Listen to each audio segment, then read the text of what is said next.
Hello student, आज का video एक स्ट्रैटेजिक वीडियो है। ये नीट 2022 के अंदर फिजिक्स के फोबिया को ख़त्म करने के लिए है। अब पहले तो फिजिक्स का फोबिया आया क्यों? क्योंकि 21 में पेपर अचानक से चेंज हुआ, ठीक है ना। मैच द कॉलम आने लगे, स्टेटमेंट टाइप के प्रॉब्लम आने लगे, पेपर थोड़ा लेंदी हो गया। तो सबके मन में एक डर है कि यार हम प्रिपरेशन कैसे स्टार्ट करें। फिर चाहे आप मेरे पास पढ़ रहे हो सक्षम प्लस बैच में, या आप कहीं पर भी ऑनलाइन एजुकेशन या ऑफलाइन एजुकेशन लेकर के पढ़ रहे हो, या फिर आप सेल्फ स्टडी कर रहे हो, हर बच्चे के मन में ये तो ज़रूर है यार हम किस तरीके से फिजिक्स की प्रिपरेशन स्टार्ट करें कि हमारा एम पूरा हो जाए, ठीक है ना। बहुत सारे डर मन के अंदर आते हैं कि कितनी देर पढ़ना चाहिए, ठीक है। सबसे पहले तो यही आता है कितनी देर हमें पढ़ना चाहिए फिजिक्स को स्पेशली। बायो तो आपकी दोस्त है, बायो तो आप कर लेते हो, फिजिक्स के अंदर थोड़ी प्रॉब्लम होती है। कितनी देर पढ़ना चाहिए, नोट्स कैसे बनाने चाहिए, ठीक है ना। बहुत से बच्चों के तो ये भी क्वेश्चन आते हैं, सर हम इतनी देर पढ़ते हैं, आधा टाइम तो हम नोट्स से बनाते रह जाते हैं। ये भी बहुत सारे बच्चों के साथ ये दिक्कत हो रही है। फिर हमारा पढ़ाई का टाइम नहीं निकल पाता, प्रैक्टिस के लिए हमारे पास टाइम नहीं निकल पाता, रिवीजन हम कैसे करें, ठीक है ना। मतलब इतने सारे क्वेश्चंस हैं, इतना सारा मन में डाउट है जिसको लेकर के अगर हम तैयारी करने की कोशिश भी करें ना तो पहले डर जाते हैं यार बहुत हार्ड टारगेट है, इसको अचीव करने के लिए पता नहीं कितनी देर तो हमें पढ़ाई करनी पड़ेगी। तो आज ये सारे फोबिया हम खत्म करेंगे, ठीक है ना। आज इन सब चीज़ों का मैं आपको सोल्यूशन देने वाला हूँ। बहुत ही सिंपल सोल्यूशन है, ठीक है ना, जिसको आप फॉलो करके अपने डर को दूर कर सकते हो। और एक बार डर निकल गया ना तो फिर तैयारी करने में मेरे ख्याल से किसी को कोई दिक्कत नहीं आएगी। देखो, इस फोबिया को दूर करने के लिए मैं एक छोटे से एग्जाम्पल से स्टार्ट करता हूँ। सबसे पहला एग्जाम्पल ये है, आपने सबने सुन रखा होगा, महाभारत के अर्जुन की कहानी तो पता ही है। उनका एक अचीवमेंट, वैसे तो बहुत सारे अचीवमेंट थे, उनका एक अचीवमेंट ये भी था, उन्होंने मछली की आंख को, ठीक है ना, घूमती हुई मछली की आंख को फोड़ा था पानी में देख करके। फिजिक्स में ट्रांसलेट करते हैं इसको, मछली सर्कुलर पाथ में थी, ठीक है ना। उस रियल मछली की पानी में वर्चुअल इमेज देख करके उन्होंने उसकी आंख को फोड़ा था। आपको सर ज़्यादा टेक्निकल हो गए, नहीं बिल्कुल सही पाथ पे चल रहे हैं हम। तो फिजिक्स की लैंग्वेज में रियल मछली की वर्चुअल इमेज को देख करके उन्होंने फोड़ा था, वो भी ऑप्टिक्स उनकी इतनी ज़बरदस्त थी, ठीक है ना। तो ये फिजिक्स की लैंग्वेज में इसको मैंने ट्रांसलेट किया। सिमिलर मैनर में नीट 2022 का एग्जाम हमारे लिए उसी मछली की तरह है, जिसको हमें टारगेट करते हुए वर्चुअल इमेज को देखते हुए फोड़ना है। वर्चुअल कौन है सारा समझाऊंगा आज के पार्ट के अंदर, ध्यान से सुनना। तो हमारा टारगेट भी नीट 2022 का एग्जाम है, बिल्कुल उसी मछली की तरह, ठीक है ना। हमारा एम भी बिल्कुल उसके ऊपर होना चाहिए, फोकस्ड होने चाहिए हम, तभी हम उसको पूरी तरीके से टारगेट को अचीव कर पाएंगे। वरना हमारा तीर भी इधर उधर चला जाएगा, फिर रह जाएंगे, ठीक है ना, डरते रह जाएंगे या मिस कर देंगे हम अपने टारगेट को। तो अगर आपको टारगेट मिस नहीं करना तो ध्यान से मेरी बात सुनना। देखो, नीट 2022 का एग्जाम क्रैक करने के लिए हमें भी फिजिक्स में अर्जुन बनना पड़ेगा। आप कहोगे सर क्या मतलब है? वही क्वालिटीज लानी पड़ेंगी जो उनके पास थी, ठीक है ना। तो ये बिल्कुल एक लॉजिकल अप्रोच है जो मैं आपको देने जा रहा हूं। देखो, अर्जुन के पास मेरे समझ से वैसे तो बहुत सारी क्वालिटीज थी, पर मेरी समझ के हिसाब से 3 मेन क्वालिटीज थी जो अगर हमारे अंदर हो तो हम भी अपने नीट 2022 के टारगेट को ईजिली अचीव कर सकते हैं। वो 3 क्वालिटीज हैं। पहली चीज डायरेक्शन, ठीक है ना, उनके पास प्रॉपर डायरेक्शन थी, मैं भी समझाऊंगा। उनके पास कुछ स्पेशल स्किल्स थी। तीसरा, उन 2 चीज़ों का इस्तेमाल करके, डायरेक्शन और स्किल्स का, उन्होंने हर एक अचीवमेंट को हासिल किया था। यही थी सेम सिंपल सा फंडा, ठीक है ना। अब डायरेक्शन क्या थी? देखो, ऐसा तो है नहीं कि अर्जुन ने मछली की आंख को भेदना था तो वो एक दिन पहले उठा करके धनुष बाण शुरू हो गए थे कि हाँ मेरा कल टारगेट है, आज मैं शुरू कर देता हूँ, अचीव हो जाएगा। नहीं भाई, बचपन से ट्रेनिंग हुई थी, ठीक है ना, बहुत टाइम पहले से ट्रेनिंग हुई थी। तो नीट 2022 का एग्जाम क्लियर करने के लिए ये तो है नहीं कि हम एक दिन पहले जागेंगे और क्लियर कर लेंगे। तैयारी कर रहे हैं बचपन से नहीं, ठीक है ना, बट 1 साल से तो तैयारी कर ही रहे हैं। तो हमने भी प्रिपरेशन प्रॉपर टाइम पे स्टार्ट की है, ठीक। अब धीरे धीरे मन के थॉट्स को दूर करते हैं, जो हमारे मन में जो आते हैं बहुत सारे डिफरेंट थॉट्स जो हमें डीमोटिवेट करते हैं, पहले उनको दूर करते हैं। तो क्या हमने प्रॉपर टाइम पे तैयारी करी है? जी हाँ, आपने बिल्कुल प्रॉपर टाइम पे तैयारी करी है, आप लेट नहीं हो, ठीक है ना। पहली चीज़ तो ये। आपको सर हम कैसे मान लें हम लेट नहीं है, मैं उसका आगे जस्टिफिकेशन दूंगा, बस थोड़ा सा पेशेंस रखना।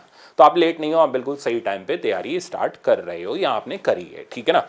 दूसरी चीज़, अब जो आपने प्रिपरेशन स्टार्ट करी है उसके अंदर एक और चीज़ हमारे मन में आती है, यार इतने सारे लोग एग्ज़ाम देंगे, 15-16 लाख लोग एग्ज़ाम देंगे, हम कैसे उनके साथ compete करेंगे, हम कैसे अपने टारगेट को अचीव करेंगे? तो बेटा, सबसे पहले आपकी लड़ाई उन 15-16 लाख लोगों से है ही नहीं। ठीक है ना। आप सबसे पहले तो ये गलत मान बैठे हो कि आपकी लड़ाई उन 15-16 लाख लोगों से, आपकी लड़ाई इस वक्त खुद से है, ठीक है ना। जी हाँ, आपको सबसे पहली लड़ाई खुद से जीतनी है। 15-16 लाख लोग तो बाद की बात हो गए, पहले आपकी लड़ाई खुद से है।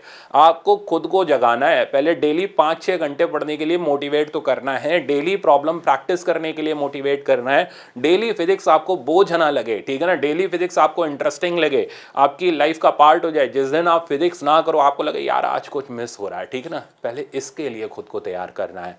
तो हमारी लड़ाई 15-16 लाख लोगों से तो बाद में, पहले खुद से है। तो मेरा कहना ये है, पहले आप खुद से लड़ाई लड़ने के लिए तैयार हो जाओ, ठीक है ना। आपको डेली कितनी देर पढ़ना है, सबसे पहले वो सुन लो। आपका डेली स्टडी आवर्स का जो टारगेट होना चाहिए वो 4 to 5 आवर्स आपको पर सब्जेक्ट पढ़ना है। और मैं स्पेशली फिजिक्स की बात कर रहा हूं, मैं फिजिक्स स्पेशलिस्ट हूं, तो मैं खाली फिजिक्स ही बता रहा हूं। तो 4 से 5 घंटे डेली आपको फिजिक्स पढ़ना ही पढ़ना है। फिजिक्स आपको बोझ नहीं लगनी चाहिए। अर्जुन को धनुष बाण बोझ नहीं लगते थे, ठीक है ना। तो आपको फिजिक्स, वही तो आपका टूल है, वो आपको बोझ नहीं लगना चाहिए। वही आपको मछली की आंख फोड़ना सिखाएगा, नीट पार करवाएगा, तो बोझ नहीं लगना चाहिए। जब आप डेली 4 से 5 घंटे पढ़ेंगे तो अब स्टूडेंट के मन में अगली चीज, कितनी देर हमें सेल्फ स्टडी या लेक्चर्स देखने हैं, कितना टाइम नोट्स बनाने, कैसे नोट्स बनाने, इन सब पॉइंट्स पर आते हैं। तो डेली आपको 2 से 2.5 घंटे, ठीक है, या तो आपको लेक्चर्स देखने, अगर आप मेरे सक्षम या सक्षम प्लस बैच में, या कहीं आप ऑनलाइन स्टडी कर रहे हैं, नॉर्मली क्लास भी इतनी देर की ही होती है, तो डेली आपको इतनी देर के लेक्चर देखने, या फिर आपको इतनी देर सेल्फ स्टडी करनी है, ठीक है ना। कहां से मैं सब बताते जाऊंगा, आराम से सुनते जाना। 2 से 2.5 घंटे डेली लेक्चर देखने का मतलब हुआ ऑन एन एवरेज, जैसे मेरा लेक्चर 40 to 45 मिनट का होता है, तो डेली 2 से 2.5 घंटे का मतलब हो गया आपको 3 लेक्चर पर डे के हिसाब से चलना है, ठीक है ना। तो 3 लेक्चर्स पर डे आपको देखने हैं। हाँ, अगर कोई, मैंने एवरेज टाइम बताया 40 से 45, कई बार ऐसा हो जाता है, कुछ लेक्चर ऐसा होता है जिसके अंदर कंसेप्ट अच्छा होता है, मन नहीं करता 45 मिनट में छोड़ने का, 1 घंटा लग जाता है। तो अगर आपका लेक्चर लंबा है, 1-1.25 घंटे का है, तो आप उस हिसाब से उसको ब्रेक कर लो। इसमें रोने की जरूरत नहीं, सर आपने तो 45 मिनट बोला था, हमारा लेक्चर तो 1 घंटे का निकल गया, अब हम क्या करें। तो कुछ नहीं करें, आपको जितनी देर का टारगेट दिया आप उतनी देर का टारगेट अचीव करें, ठीक है ना। तो on an average 3 lecture per day के हिसाब से आपको चलना है, ठीक है ना। अब दूसरी इंपॉर्टेंट बात आती है, 3 लेक्चर 2 से 2.5 घंटे हम देखेंगे, तो फिर हम नोट्स कितनी देर तैयार करेंगे। हमें तो 2 घंटे नोट्स तैयार करने में लग जाते हैं। तो यही तो आप गलत करते हो। नोट्स तैयार करने में हार्डली इन 3 लेक्चर के आधा घंटा लगता है, हाफ एन आवर, इससे ऊपर नहीं। मैं बताता हूं कैसे। आप क्या करते हो, पूरी कथा लिखनी शुरू कर देते हो। सेल्फ स्टडी भी कर रहे हो ना, तो वही पूरी की पूरी कथा लिखनी शुरू कर, जरूरत नहीं है यार उसकी, ठीक है ना। आपको जब मैं लेक्चर में पढ़ा रहा हूं तो मैं उसके अंदर आपको पीडीएफ साथ में देता हूं, ठीक है ना। पूरी कहानी में कभी लिखने को बोलता ही नहीं। आपको लेक्चर जब भी देखने हैं तो नोट्स के अंदर आपको शॉर्ट नोट्स तैयार करने हैं। अब उसमें क्या क्या आते हैं, उसमें आते हैं इंपॉर्टेंट पॉइंट्स। अब अगर सर हमें कैसे पता चलेगा कि यार ये इंपॉर्टेंट है या नहीं है, तो मैंने तो चिल्ला चिल्ला के बताया है ना हर जगह लेक्चर में कि बेटा ये चीज़ इंपॉर्टेंट है, नोट कर लो, वरना बाद में कहोगे सर ने बताया नहीं था। तो सर ने सब कुछ बताया है, ठीक है ना। तो इंपॉर्टेंट पॉइंट्स मैं आपको लेक्चर में जो बताता हूं, आपको वो कॉपी में नोट डाउन करना है। कितने ही इंपॉर्टेंट पॉइंट होते होंगे एक लेक्चर के अंदर, 5 या 7 लिख लो, उठा करके लेक्चर को बीच में रोको, लिख लो, ठीक है ना। कितनी देर का काम है, 5, 7, 10 सेकंड का, इससे ज्यादा ऊपर का नहीं है। इंपॉर्टेंट फॉर्मूले, तो इंपॉर्टेंट फॉर्मूले आपको लेक्चर में जो बताए जाते हैं। अब ये तो है नहीं कि एक लेक्चर के अंदर मैंने 50 फॉर्मूले आपको बता दिए, ऐसा तो कभी नहीं होता, ठीक है ना। एक लेक्चर, और स्पेशली मेरे लेक्चर्स इस तरीके के होते हैं कि एक पर्टिकुलर सेक्शन के ऊपर ही मैं कई बार लेक्चर बना देता हूं। जैसे एग्जांपल, काइनेमेटिक्स तो सबने पढ़ लिया होगा अभी तक, वीटी ग्राफ मैंने बनाया हुआ है, ठीक है ना। तो वीटी ग्राफ के ऊपर पूरा मैंने एक लेक्चर बता दिया, तो फॉर्मूले के नाम पर तो एक वीटी ग्राफ ही हुआ ना, 10 फॉर्मूले तो उसके अंदर आए नहीं। तो आपको इंपॉर्टेंट फॉर्मूले आपको नोट डाउन करने हैं, जो भी मैं लेक्चर में बताता हूं। जैसे मैंने बताया वीटी ग्राफ है, ठीक है ना, ये एक्सेलरेटेड, रिटार्डेड और एक्सेलरेटेड की जर्नी का, आपने फट से ग्राफ बनाया, लिख लिया, काम खत्म, 10 सेकंड का काम है। इसके बाद इंपॉर्टेंट पॉइंट्स हो गए, इंपॉर्टेंट फॉर्मूले हो गए।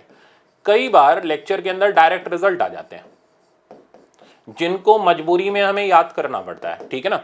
तो ऐसे डायरेक्ट रिजल्ट जैसे वो करंट इलेक्ट्रिसिटी के अंदर मैं बताऊंगा आपको कुछ एक स्पेशल ग्राफ की, यार ये स्पेशल ग्राफ ना याद ही करने पड़ते हैं, तो उनको आपने अलग से नोट डाउन कर लिया, ठीक है ना, ग्राफ उठा करके बना लिया, यहाँ आपने कोई फॉर्मूला है, मैंने बोला यार ये यार डायरेक्ट रिजल्ट है, ये याद ही रखना पड़ेगा। जैसे मान लो रिलैक्सेशन टाइम का मैंने फॉर्मूला दे दिया, मैंने कहा ये नहीं यार ये टेम्परेचर के साथ ऐसे वेरी करता है, तो करता है तो करता है, उसमें आप भी कुछ नहीं कर सकते, मैं भी नहीं कर सकता, तो वो डायरेक्ट रिजल्ट आपको लिखने हैं, ठीक है ना।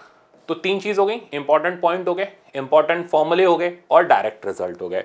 अब इसके बाद क्या आता है, इसके बाद इसके अंदर एक और चीज आती है और वो है शॉर्टकट्स, ठीक है ना। तो चौथी चीज आती है शॉर्टकट्स। तो कई सारे लेक्चर में मैं आपको शॉर्टकट्स देता हूं, तो वो शॉर्टकट्स आपने नोट डाउन करने हैं। तो इन 4 चीजों को यार करना है, पूरी रामायण नहीं लिखनी कि आपने डिस्प्लेसमेंट की उठा के डेफिनेशन छाप रहे हो, जरूरत क्या है, पीडीएफ में है, बाद में कभी भी देख सकते हो आप, उसको लिखने की जरूरत नहीं है, डेफिनेशंस नहीं लिखनी है आपने, डेरिवेशंस आपने नहीं लिखने, वो सब नहीं करना होता। ये 4 चीजें आपको शॉर्ट नोट्स में चाहिए, और किसी भी लेक्चर के शॉर्ट नोट बनाने में ज्यादा से ज्यादा 5 या 10 मिनट लगेंगे सिर्फ, ठीक है, अच्छी तरह कान खोल के सुन लो, 5 to 10 मिनट्स लगेंगे। अगर आप सेल्फ स्टडी भी कर रहे हो ना, तो पूरा आपने पेज पढ़ा, एनसीईआरटी का पढ़ा, उस पर भी काम की सिर्फ 1 या 2 पॉइंट ही होंगी, आप तो हाईलाइट कर लो या अलग से लिख लो। बात मेरी समझ आ गई। तो लेक्चर के शॉर्ट नोट्स इजीली 10 मिनट के अंदर बन जाते हैं। 3 लेक्चर के हो गए हमारे 10 10 20 10 30, यानी आधे घंटे का काम है सिर्फ शॉर्ट नोट तैयार करना। पॉइंट समझ आ गया। तो 3 लेक्चर डेली, यानी 2 से 2.5 घंटे की ये हो गई आपकी स्टडी, और आधा घंटा ये आप ले लो, मतलब ऑन एन एवरेज 2.5 से 3 घंटे का काम हो गया, ठीक है ना। अब बात आती है प्रैक्टिस की, और स्टूडेंट यहाँ छटपटाता है प्रैक्टिस कहाँ करें, कितनी करें। तो ध्यान देना बेटा, आपको डेली 50 प्रॉब्लम्स प्रैक्टिस करने हैं। अब अगर सर 50 प्रॉब्लम हम कहाँ से लाएं, तो वो मैं बता रहा हूं ना कहाँ से लाएं। तो सुनो, डेली 50 प्रॉब्लम्स प्रैक्टिस करने हैं, ठीक है ना। ये 50 प्रॉब्लम्स अदर देन लेक्चर में कराए हुए प्रॉब्लम्स हैं।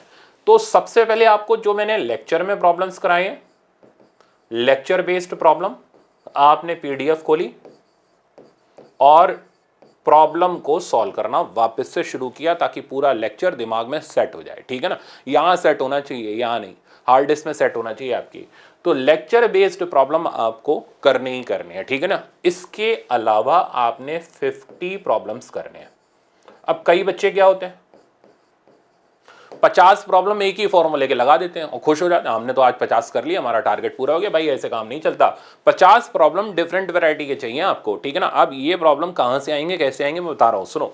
अगर आप सक्षम प्लस वाले हो, ठीक है ना, अगर आपने सक्षम प्लस बैच ले रखा है, मैंने आपको डीपीपी दे रखी है, हर डीपीपी में तकरीबन इतने प्रॉब्लम मिल ही जाते हैं आपको, तो आप डीपीपी कर लो, आपको डिफरेंट वैरायटी ऑफ प्रॉब्लम की जरूरत नहीं पड़ेगी, ठीक है ना। तो अगर आप सक्षम प्लस बैच के, तो आपका काम डीपीपी से चल जाएगा। पर अगर आप सक्षम प्लस बैच के नहीं हो और आपने सक्षम बैच ज्वाइन कर रखा है, या आप सेल्फ स्टडी कर रहे हो, तो क्या करें। तो परेशान होने की जरूरत नहीं है, हर चीज का सोल्यूशन होता है। तो आप क्या कर सकते हैं, आपको मैं 3 डिफरेंट चीजें रिकमेंड कर रहा हूं, इनमें से कोई एक चीज कर लेना, काम चल जाएगा। या तो आप एररलेस यानी यूनिवर्सल, ठीक है ना, एररलेस, या फिर आप, ये तो हो गया फर्स्ट, या फिर आप डीसी पांडे, ये हो गया सेकंड, या फिर आप एलन का मॉड्यूल, ठीक है। मैं तो कहूंगा एलन का मॉड्यूल कर लो, क्या बुराई है, अच्छा है, ठीक है, बहुत अच्छा है। तो एलन का मॉड्यूल अगर आपके पास है, आप एलन के मॉड्यूल से टॉपिक वाइज या लेक्चर वाइज जो मैंने प्रॉब्लम कराए हैं आप वो कर लो। एलन के मॉड्यूल और एररलेस में डिफरेंस ये, एररलेस में ज्यादा प्रॉब्लम है, एलन के मॉड्यूल में कुछ सिलेक्टिव प्रॉब्लम, बस इतना अंतर है। बाकी जितने एलन के मॉड्यूल में प्रॉब्लम है सारे एररलेस में भी है, तो आप कर सकते हैं, अच्छी चीज है आपके लिए, आपका मतलब स्कोर इंप्रूव कराएगी, आपको ज्यादा हाथ पांव मारने की जरूरत नहीं पड़ेगी। तो अल्टरनेटिव सॉल्यूशन ये है, आप इन 3 में से कोई एक चीज कर सकते हैं, बट वो चीज में 50 डिफरेंट प्रॉब्लम आपको लेक्चर वाइज मिलने चाहिए, यही कामयाबी का मेन उसूल है, ठीक है ना। तो 2 चीज समझ आ गई, कितनी देर पढ़ना है, नोट्स कैसे बनाने हैं और प्रैक्टिस कैसे करनी है। अब इसके बाद मेन बात आती है रिवीजन की। अब स्टूडेंट परेशान होता है, यार सर रिवाइज कैसे करें, ठीक है ना, हम तो चीज़ें भूल जाते हैं। तो रिवीजन का सिंपल सा फंडा दे रहा हूं, वो रिवीजन का फंडा ये है कि आपको डेली, ठीक है ना, अच्छा, इसमें मैंने ये शेड्यूल ब्रेक नहीं किया, मतलब आप ये आपके ऊपर मैंने छोड़ा है कि आप कंटिन्यूस स्टडी करने की आदत है आपकी, या आप ब्रेक लेकर के पढ़ते हो, चॉइस आपकी है। आप चाहिए तो ऐसे भी कर सकते हैं, 1 घंटा सुबह पढ़ा, 1.5 घंटा शाम को कर लिया, ठीक है ना। या अगर आपको एक साथ ही लेक्चर देखने की आदत है, जैसे मेरी सिटिंग की एक साथ आदत है, मैं ब्रेक करके नहीं पढ़ता, ठीक है ना, तो मेरे को अगर पढ़ना हो तो मैं 4-5 घंटे सीधे पढ़ लेता हूँ, मेरे को दिक्कत नहीं है। बट आपकी जैसी हैबिट है, आप वैसे उसको अपना मोल्ड कर सकते हो चीज़ों को। तो रिवीजन के लिए आपको डेली, जब आप रात में सोने वाले होते हो उससे 1-1.5 घंटा पहले आपको तीनों सब्जेक्ट में, खाली फिजिक्स में नहीं, फिजिक्स, केमिस्ट्री, बायो, डेली आधा घंटा जो भी आपने दिन में पढ़ा है, ठीक है ना, शॉर्ट नोट्स है तो शॉर्ट नोट्स देके, न्यूमेरिकल लगाए हैं तो एक बार न्यूमेरिकल्स को कॉपी के थ्रू गो थ्रू कर लिया, ठीक है ना। तो डेली आधा घंटा सोने से पहले आपको रिवाइज करके सोना है। इससे जानते हो क्या होगा, इससे जो भी चीज़ आपने करी होगी ना वो आपके दिमाग में स्टोर हो जाएगी, अगले दिन फिर दिक्कत ही खत्म हो जाएगी। तो तीनों सब्जेक्ट के लिए फॉलो करना है। एक और चीज़, वीकली रिवीजन, ये हो गया डेली रिवीजन। अब वीकली में आपको संडे फ्री करके देता हूं, मैं नहीं बोलता संडे को आप पढ़ो, संडे को आप अपना टोटली जो भी आपने हफ्ते भर में पढ़ा है ना वो पूरा संडे को आप बैठ करके रिवाइज करो। तो वीकली रिवीजन आप करेंगे संडे को, ठीक है। अब आप यहां पर कई बच्चों के मन में सर संडे अगर हमारा फ्री छोड़ दिया तो हमारा सिलेबस कब कंप्लीट होगा। मैंने कहा सब बताऊंगा आज आपके हर एक फोबिया का सोल्यूशन आपको मिलेगा। आज आप फिजिक्स के अर्जुन बन जाओगे, ठीक है ना। तो वीकली रिवीजन आपको संडे को करना है, जो आपका फ्री मैंने छोड़ा हुआ है। तो ये तो हो गया हमारा रिवीजन तक का पूरा स्ट्रक्चर प्लान। अब जब आप पूरा चैप्टर कंप्लीट कर लेते हैं, ठीक है ना, पूरा चैप्टर, जैसे एग्जांपल काइनेमेटिक्स आपने पूरा कर लिया, एग्जांपल आपने ऑप्टिक्स पूरा कर लिया, चैप्टर पूरा करने के बाद आपको उसके कंसेप्चुअल और एडवांस टेस्ट देने हैं, ठीक है ना। क्योंकि टेस्ट देने से ही हमारी स्किल्स सही होंगी, ये मैं आगे आपको बताऊंगा। देखो स्किल कैसे सही होंगी वो भी सुन लो। जब हम टेस्ट देंगे, हर बच्चा तैयारी करता है, बट कभी आपने सोचा हर बच्चा सिलेक्ट नहीं हो पाता, क्यों? क्योंकि उसके पास वो सेट ऑफ स्किल्स नहीं आ पाती पूरी तैयारी के दौरान जो हमें नीट 2022 का एग्जाम क्लियर करने के लिए चाहिए। तो इस स्किल पर हम लोग अलग से काम करेंगे, ठीक है ना। ये स्किल मैं आपकी अलग से सेट करूंगा। जैसे आप अपना टेस्ट दोगे कंसेप्चुअल और एडवांस्ड, आपने काइनेमेटिक्स दिया, ऑप्टिक्स दिया, फिर रखेंगे लाइव सेशन, फिर मैं आपको बताऊंगा ऐसी कौन सी चीज़ें हैं जो हमें करनी चाहिए, जो हमें एक्स्ट्रा फैक्टर देंगी बाकी स्टूडेंट्स के मुकाबले, और हमारे अंदर की स्किल्स को ऐसा डेवलप करेंगे कि टेस्ट के अंदर हमारे परफॉर्मेंस और ज़्यादा इंप्रूव होते चले जाएंगे। बट वो अभी नहीं, वो बाद की बात है, इसलिए मैंने बोला बाद में बताऊंगा।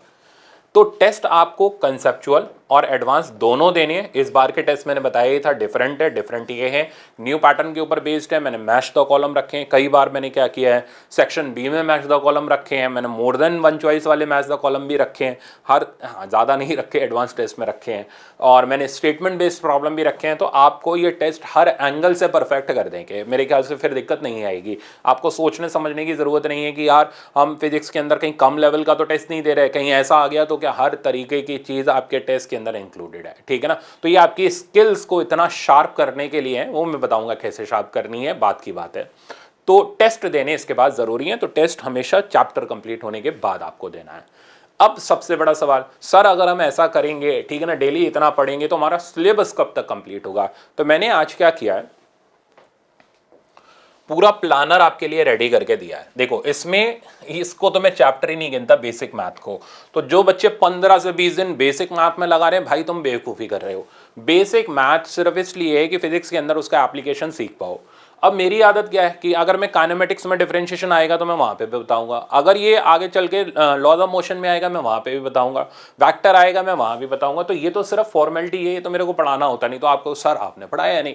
तो basic math as a tool लेते हुए चलो, इसको इतना सीरियस मत हो जाओ कि 15 दिन 20 दिन आपने लगा दिए तो ये चैप्टर 0 है बस, ठीक है ना, इसे इतना मानते हुए चलो। हमारी स्टार्टिंग यहाँ से होती है, काइनेमेटिक्स और रे ऑप्टिक्स, ठीक है ना। तो मैंने इसका शेड्यूल तैयार किया है 1 अक्टूबर से, मतलब अगर आप 1 अक्टूबर से भी ज्वाइन करा है आपने मेरे पास और आप 1 अक्टूबर से तैयारी कर रहे हो, तो भी आप कैसे शेड्यूल से चीज़ें ख़त्म कर सकते हो। देखो हमारा एग्ज़ाम, हमारा जो प्रिपरेशन है वो कितने ड्यूरेशन का होना चाहिए, हमें सिलेबस ख़त्म करना चाहिए। बहुत सिंपल सॉल्यूशन, 1 अप्रैल तक आपका सिलेबस कंप्लीट होना चाहिए। तो मैं भी यही मानते हुए चल रहा हूँ।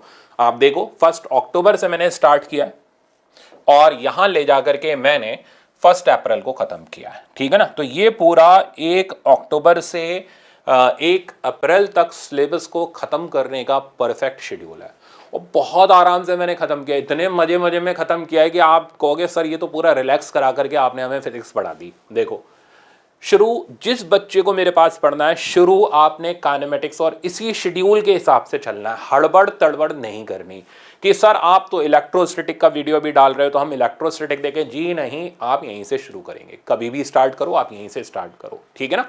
तो आप काइनेमेटिक्स और रे ऑप्टिक्स से स्टार्ट करोगे। मैं पूरा तो नहीं, हाँ 3-4 पार्ट आपको समझा रहा हूँ पढ़ने का तरीका क्या होगा।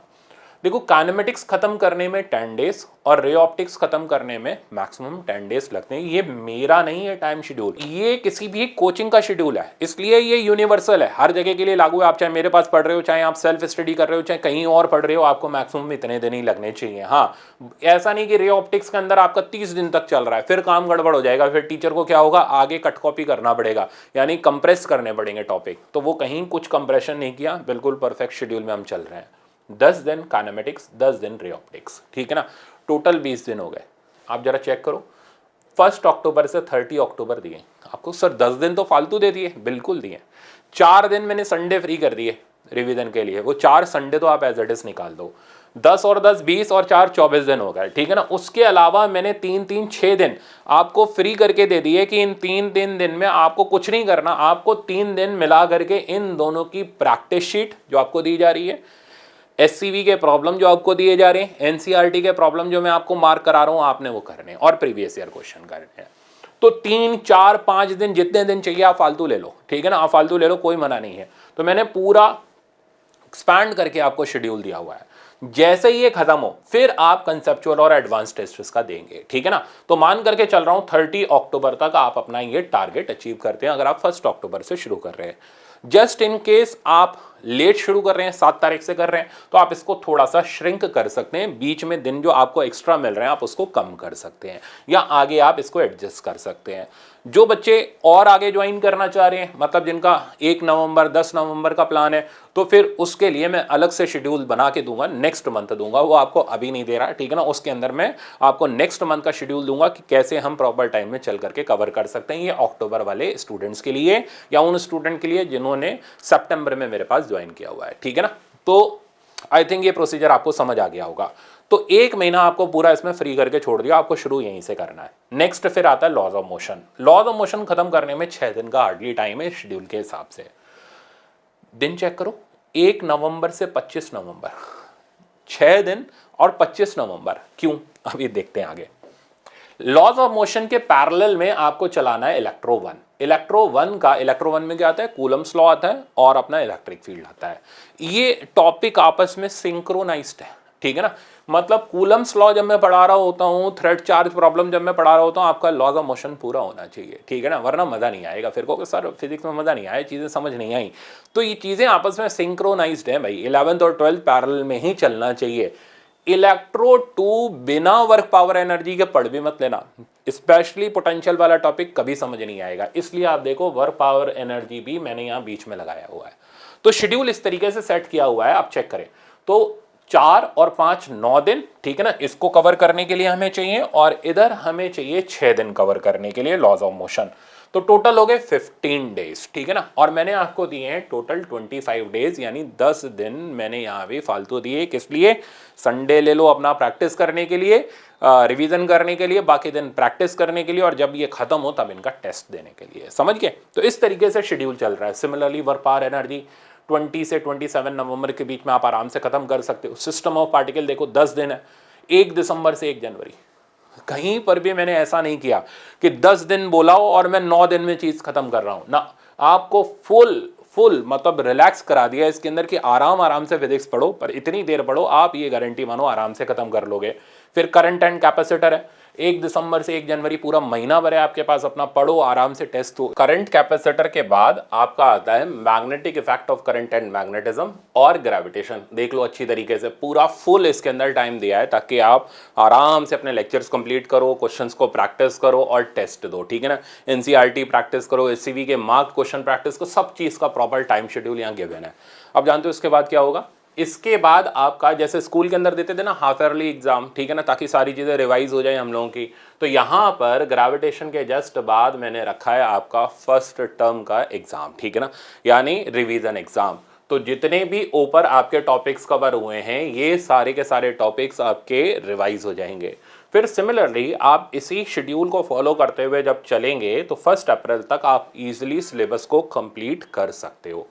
ये ध्यान रखना, ये जरूरी नहीं आप 1 अक्टूबर से स्टार्ट करें, आप कहीं से भी स्टार्ट कर रहे हो ना, इतने दिन इन टॉपिक्स के अंदर रिक्वायर्ड है, तो आप आराम से उसको सिंक्रोनाइज कर सकते हो, कोई मुश्किल काम नहीं है।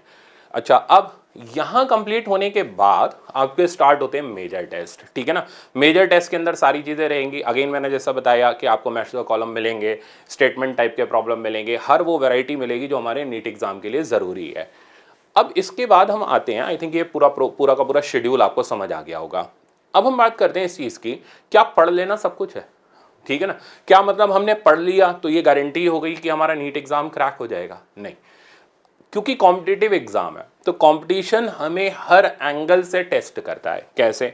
कई बार पेपर लेंदी आ जाता है, कई बार पेपर टफ आ जाता है, जैसे इस साल हमारे एक्सपेक्टेशन से अलग पेपर आ गया, तो क्या हम उस अनएक्सपेक्टेड चीज़ को हैंडल करने में कैपेबल है, ये भी तो टेस्ट करता है कंपटीशन। तो ये सारी चीज़ें होती हैं स्किल मैनेजमेंट का पार्ट, कि अगर पेपर मुश्किल आ गया तो टीचर आपको कैसे ट्रेनिंग दे रहा है मुश्किल पेपर को हैंडल करने की, टीचर आपके कैसे साथ है, ठीक है ना। तो ये सारी चीज़ें हैं, ये सारी चीज़ें हम स्किल डेवलपमेंट के अंदर सीखेंगे। तो जब आप टेस्ट दोगे फिर हम लोग लाइव सेशंस रखेंगे, उसके अंदर हम ये डिस्कस करेंगे, ठीक है ना, कि यार पेपर मुश्किल आया तो इस तरीके से आपको करना है, ठीक है ना। और अगर पेपर लेंदी आया तो पहले वो क्वेश्चंस करने हैं जिनको आप फटाफट से अटेम्प्ट कर सकते हो, और अगर पेपर इजी आया तो आपको सिली मिस्टेक बिल्कुल नहीं करनी। तो छोटी छोटी इन चीज़ों पर काम करना हम लोग शुरू करेंगे, ये आपकी स्किल्स को डेवलप करेंगी और एक एक्स्ट्रा फैक्टर देंगी आपको बाकी स्टूडेंट्स के कंपेरिजन में। तो ये ध्यान रखना, कोई भी अच्छा काम शुरू में बड़े हर्डल्स देता है, रुकावट देता है। जब आप फिजिक्स पढ़ना स्टार्ट करेंगे, ठीक है ना, तो शुरू में ऐसा लगेगा यार मुश्किल है, ठीक है ना, मेरे से प्रॉब्लम नहीं हो रहा है, ठीक है ना, मेरे को डाउट आ रहे हैं। तो डरो मत यार, आपको डाउट आ रहे हैं आप पूछो डाउट, ठीक है ना। डाउट के लिए आपको प्राइवेट डाउट ग्रुप दिए गए हैं, वहाँ पर मैं भी हूँ, टीचर्स भी हैं, हम सब आपको वहाँ गाइड करने के लिए हैं। आप वहाँ पर पूछो, ठीक है ना, ताकि आप वो 1 महीने का फेज जो है ना शुरू का, उसको निकाल सको। वो 1 महीने का फेज आपका निकला, 5 घंटे की सिटिंग की आपकी आदत पड़ गई, फिर आप परेशान नहीं होगे, आप फ्लो में आ जाओगे, ठीक है ना। फिर तो बस हमें स्किल्स पे काम करना है, ठीक है ना, और परफेक्शन की तरफ बढ़ना है और अर्जुन बनना है फिजिक्स का, और अपना जो एम है मेडिकल कॉलेज उसको अपना जरूर अटेन करना है। तो आई थिंक आज की बात आपको फिजिक्स का फोबिया दूर करने में जरूर हेल्प करेगी, ठीक है ना। तो अब उठो, स्टार्ट करो तैयारी, थकना नहीं है, रुकना नहीं है, बस चलते रहना है, डाउट आए तो पूछते रहना है। स्किल्स डेवलप करना मेरा काम है, ठीक है ना, पढ़ाई करना आपका काम है। तो हम सब जब मिलजुल करके इसके अंदर चलेंगे तो रास्ता आसान हो जाएगा, ठीक है ना। तो अब आप इसी पाथ को फॉलो करो, ठीक है, और अपने एम को पूरा करो और फिजिक्स का अर्जुन बन करके दिखाओ। Thank you so much, all the best.